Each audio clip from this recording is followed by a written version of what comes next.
ড্রাইভারটা 5 থেকে 6 ঘন্টা স্যার সমস্ত এই জনগণ এখানের লোকাল জনগণের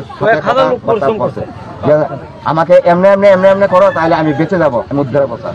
যদি স্যার যদি স্পটে যদি ড্রাইভারটা যদি দুর্ঘটনাগ্রস্ত যদি মারা যেত তাতে কোনো ইয়ে নেই। আর ড্রাইভারের তো স্যার বিশেষ করে স্পটেই মারা যায়।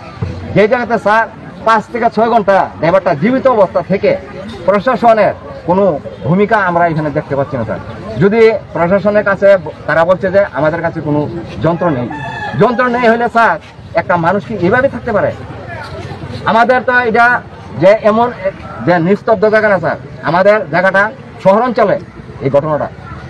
তাহলে স্যার আমাদের এই তেলিয়ামরার বুকে অনেক গ্যারেজ আছে, ওয়েল্ডিং লোহা কাটার, তাহলে 5-6 ঘন্টার ভিতরে স্যার আমাদের যদি প্রশাসনের কাছে নাই থাকতে পারে, ইমার্জেন্সি একটা লোক প্রাণ বাঁচাতে গিয়ে যদি এখান থেকে প্রশাসনে যদি একটু ব্যর্থতা না দেখিয়ে যদি এখানে যদি আইনে যদি এই স্টিলগুলো কাটে যদি বাইর করতো তাহলে ড্রাইভার টাচটা বেঁচে যায়। তার পরিবার আছে স্যার, আমরা সাধারণ ড্রাইভার, আমরা দেশের জন্য অনেক কিছু করি, তাহলে আমরা কেন বাঁচতে গিয়ে সেরা মৃত্যু যখন হবে আমাদের, মৃত্যু তো আমাদের অনিবার্য, আমরা রুটে চলি, আমরা মৃত্যুর সঙ্গে লড়াই করি।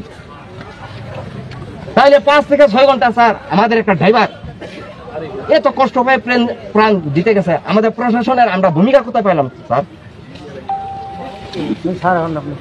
একটা ট্রেন নাই, কোনো কিছু নাই, ড্রাইভারটা ভিতর থেকে স্যার বলছে যে আমাকে এই দিকে হেল্প করো তাইলে আমি বেঁচে যাবো।